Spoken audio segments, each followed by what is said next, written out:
not back by midnight, you won't be coming home.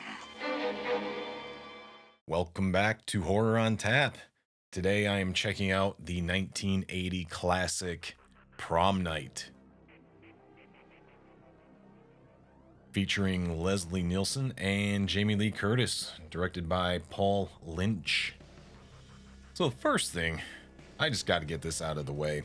What is this Killers Are Coming game that these kids are playing at the beginning? Like, I don't know. Did anybody else play that as a kid? Was that a thing? I mean, I used to play tag and, paintball when I was a little bit older than that, but I have no idea what the heck was going on here. I'm watching this movie. When it first started off, I was like, wait, is this the right movie? Is this the right Prom Night? I've watched movies on Roku or other streaming services before where you get probably 10 minutes into the movie and you realize it's not the movie you wanted. They put the right information, the right titles, the right characters, actors, all that stuff, the right poster. But for some reason, they've got the wrong movie playing. So after a couple minutes, I was like, wait a second. And then when the actor's name started popping up in the title screens there, I was like, oh, okay. Definitely the right movie. And I actually started it over to watch it again because I was so confused. I'm still confused. Really don't know what this Killers Are Coming game is that they were playing. Kind of weird. Kids. So they keep on playing this Killers Are Coming game, and then it seems like they're changing teams or something. Like one person's being chased 1 minute, and then the next minute they're one of the killers. And then of course they end up taking it a little bit too far and sort of accidentally forcing little Robin out the window. So now we've flashed forward 6 years, and our kids from the beginning are now seniors. They're getting ready for their prom. Then you start getting into these so-called obscene phone calls where your future killer is now stalking these students kind of one by one. So as we carry on, the film really starts to develop into a whodunit with a bunch of subtle hints being dropped here and there as to who the killer might be. Even something as simple as a close-up on the eyes kind of gives you just a little glimpse as to who the person might be.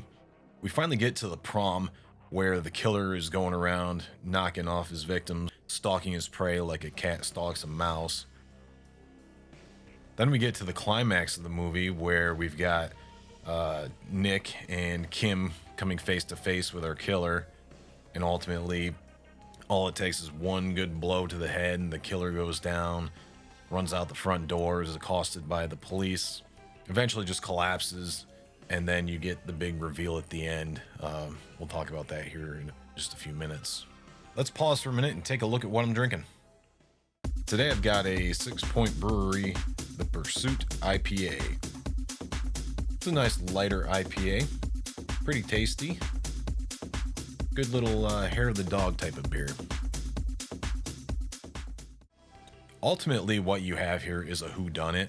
Now, for 1980, that was probably a fairly new or not overdone concept. Obviously, they've existed before. It had some elements of movies like Black Christmas, and kind of ironically, this movie came out, I believe it was 2 months or approximately 2 months after the original Friday the 13th. So when you're comparing slashers, this one didn't really seem to come off as much of a slasher as Friday the 13th did, of course, because that movie was really centered around the violence of the kills and the on-screen graphic nature of it, whereas this film really kind of dialed that back and didn't do too much gore until they really kind of needed it. For the plot of Prom Night, I'm giving this one a Porter rating. I think it was kind of generic as far as the plot, the way it plays out. Not too much that I felt really intrigued me. Like, it didn't bring me in, it didn't draw me in. Even with the whodunit, I almost didn't care who it was gonna be. It just felt like it is what it is, and I wasn't on the edge of my seat, wondering who it's gonna be, and thinking, oh, maybe it's that character. Oh, maybe it's that character. That could be him. And there was actually a point I thought it could have been a her. The way that the killer moves around, and there's one shot where they do a real close up on the face, with the mask on, and it looks like they've got their eyelashes done. And I was like, maybe it is a girl. Real slender build, moves kind of quick. Had no idea really, but even with the big reveal at the end, even just a little bit before the actual reveal, I kind of had an aha moment. I figured it was probably going to be one of the kids at the beginning that didn't go in, and when I first watched it, that part of it, again, it really didn't draw me in. So, yeah, I'm going to go with a Porter rating for this. Nothing too spectacular as far as the plot goes, but not really lackluster either. Kind of middle of the road for me. All right, plot is out of the way. Let's talk characters for a minute. There were so many damn characters in this movie, I couldn't keep them straight. I couldn't remember who was who, what their names were.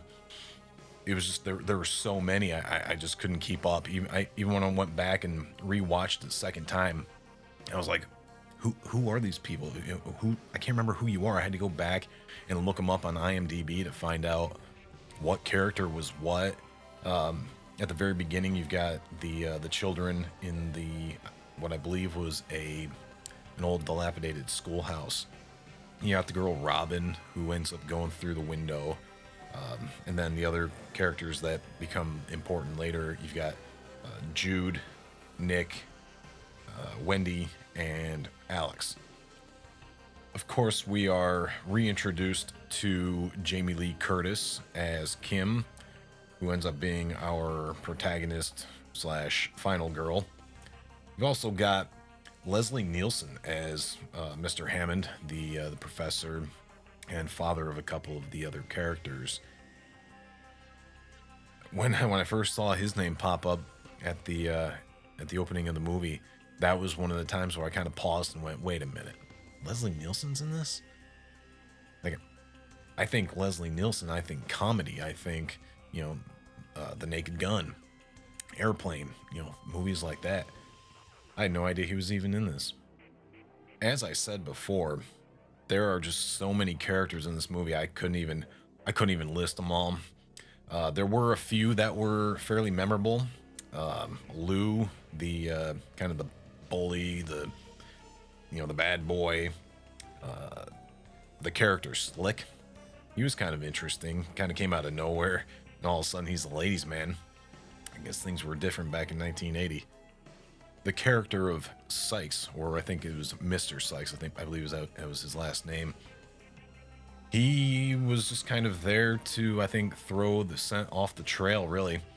As soon as I first saw him, I was like, okay, he's not going to be our killer. It's just way too obvious. They make him kind of the creepy guy. I believe he was kind of a maintenance guy at the school, maintenance janitor, kind of all of the above. So you keep getting these shots of him where he's looking real creepy, or he's got the hedge trimmers and kind of staring at people. I pretty much knew there's no way it could be him. That it was just way too obvious that if they were going to make him the killer, they pretty much would have been telling you from the get-go. So I think he was really there to kind of throw the scent off the trail, really pushing that whodunit narrative.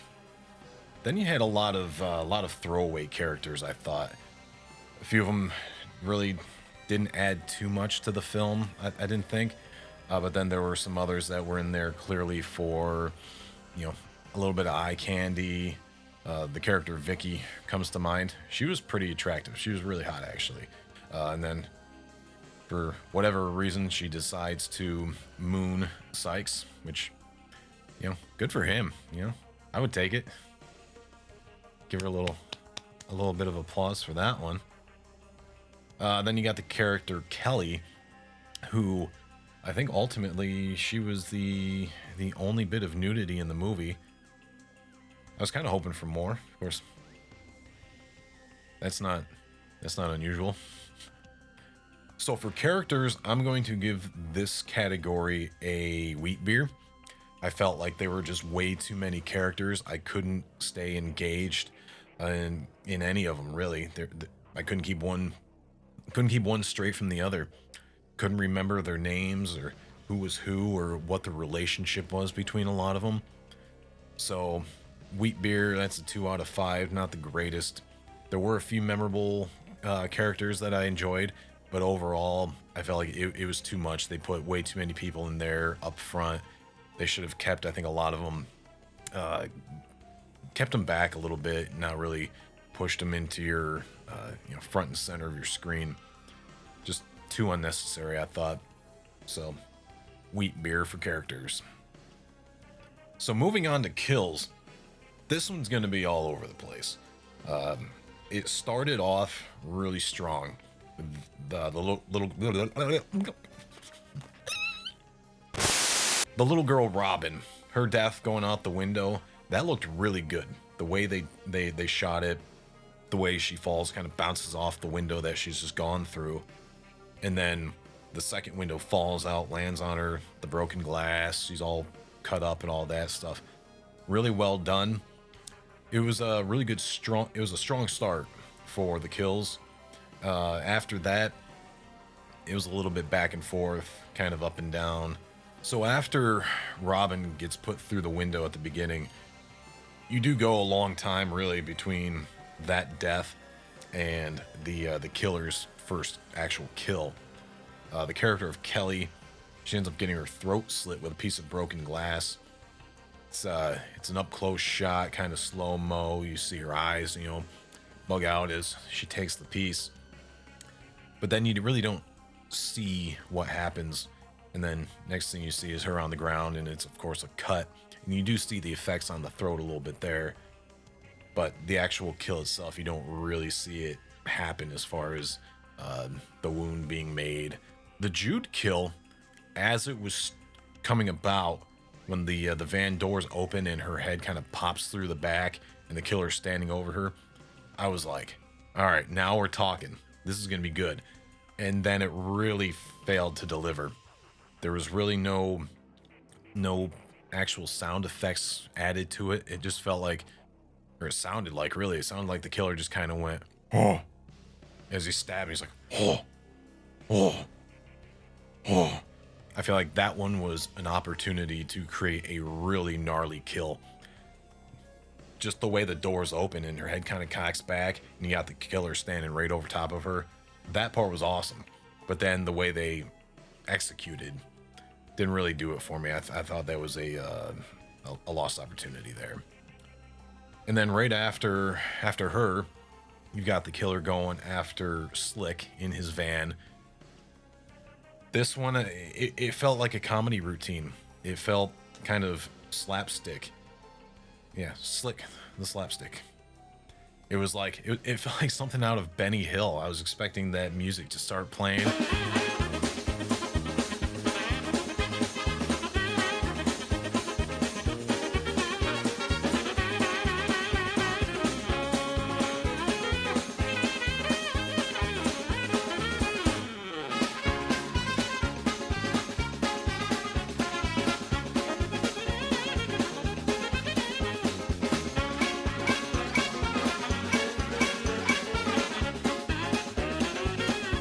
As the killer's going after him, and in the van, he's out of the van, he's hanging on the side of the van, he's trying to grab the steering wheel, he's trying to do this and that, and trying to stab him, doing all that. But really, I felt like it was going to be a Benny Hill production there for a moment. The scene where our killer is chasing Wendy through the school, that one, I couldn't help but think that the killer looked like Bill Hader. I thought for sure if you took that mask off, you were going to have Bill Hader chasing this girl. Just the body type, the way he moved, being, slender, and the way he ran. And all I could see was Bill Hader in Forgetting Sarah Marshall.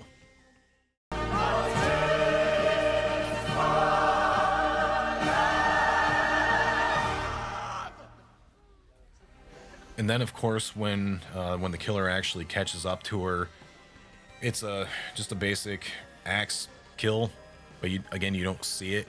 It's just the way they filmed it. You see the killer swing the axe, and you get the music and the sounds and all that. But again, you really don't get anything. It didn't really do anything for me. So that one was again kind of a lesser kill for me. But then you get the money shot. You get Lou getting his damn head cut off. And I just happened to pause it right at that time. I was taking notes, and I see the killer kind of sneaking up on him, and I just went to pause it and write down what I was going to write down, and I look up, and it's right as the head is coming off the body. And I was like, oh damn, I gotta go back. I gotta watch that again. That was cool. So I went back and rewatched it, and I was like, that's the kill right there. That's the one that I think saved it for me, because otherwise the kills were going to get a really low score. I thought, not really low, not a 1, but probably a 2. But because of that kill right there, and even the very first one, the Robin, I mean, it started off strong, it ended strong. It was just the stuff in the middle I thought was a little bit lackluster for me. So for the kills, this one's getting a Porter rating. Similar to the kills, the production was kind of all over the map, I thought. There were parts of it that were really good, others that weren't so good. There were some shots, like when they were doing the quick cut close-ups on the phone and the phone cords, things like that, felt kind of forced. It almost seemed like they were trying to emulate something from like Hitchcock or something like that, but it didn't quite work out for me. I could have done without that. But then you have, for example, the firewalk, which we all love a good firewalk. That guy did a great job, whoever that stunt guy was. Kudos to him. The way it was filmed, that all looked good. He didn't look like he was wearing a whole bunch of padding. So that was a positive. There was that fight scene in the school. I thought that was like the most awkward fight scene I had ever seen in my life. It just felt abnormal. It felt forced. It didn't feel like it was real. And not just because, like, you know, oh, you can tell the punches didn't land. It just felt awkward. I almost felt uncomfortable watching it. And then, like, the way it ends with Lou punching Alex in the back. I think it was actually a kidney shot, which, yeah, that'll put you down for sure. It just didn't feel good. It was kind of awkward to me.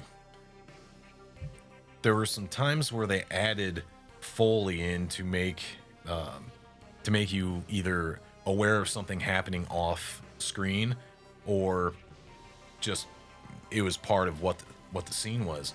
And a lot of times it was way too loud, like when the mirror breaks in the girls' locker room, and the girls are like ducking and stuff, and it's in another room, it's a ways away, and it was so loud and awkward that they really should have messed with their levels a little bit more on things like that.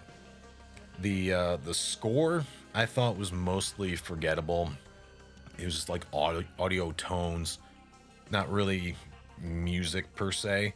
Now, there was a lot of music in the film itself, you know, primarily all the disco music at the dance. I'm not a big disco guy myself, but obviously it's 1980. That's their thing. That was a sign of the times. It was also kind of the theme of their dance. So that was actually really good. What they used in the movie and what they were dancing to and things like that. No problem with the music at all. It was really just more the score. It was forgettable for me. And there were a few times that I noticed some weird like focus issues with the camera. It almost seemed like they were shooting a shot that may have been, you know, like 8 feet away or so, that was focused on that person or that area, and then they would move it a little bit to focus on something closer and forget to refocus the camera. And yeah, there were a few times where that sort of caught my eye, and I was like, ooh boy, I would have paid attention to that. Whoever their DP was probably should have paid a little closer attention. Or it could have even been something where they had to essentially crop the image. I really don't know what caused that to happen. One of them that really stuck out to me was in Slick's van. They're showing. See, I can't even remember these people's names. What was her name? Jude. They're showing Jude. It's got, they're focused on her, and then it cuts over to a shot of Slick, and he's much closer to the camera, and you can tell it's just way out of focus. And it's just one of those things that it was there. It took away from the overall production value of the movie, I thought. So for production, this one's getting a wheat beer also. I felt like there were a lot of dropped balls and missed opportunities for a film that was professionally made. This wasn't some little hodunk movie that Billy Bob made in his backyard. There were a few things that really could have been done a lot better. So unfortunately, that one's going to be a wheat beer. So my overall rating for this one is going to be a porter. It was kind of middle of the road. Didn't really do it for me too much. I would watch it again, but it probably won't be one that I watch, going into Halloween season every year. It just, middle of the road. I know a lot of people really love this film, so I apologize for that, folks. If it's one of your favorites, that's awesome. It was just kind of, this one was a little bit of a letdown, not in totality, but I was expecting a little bit more, I thought. Even though I really didn't have any overall expectations as far as like the plot went. I really had no idea what the movie was about other than a prom night. But beyond that, I thought there were a lot of things that could have been done a lot better. But 3 out of 5 ain't bad. So I will stick with porter on this one. And who knows? Maybe if I watch it another time down the road, kind of knowing what I'm getting into, I might like it a lot better. So maybe this one will get a re-review down the road, but I've got way too many to get into before I do that. So that's it for Prom Night. Be sure to like and subscribe down below. Let me know in the comments if you agree with my ratings, and tune in next time to see what's on tap. Cheers.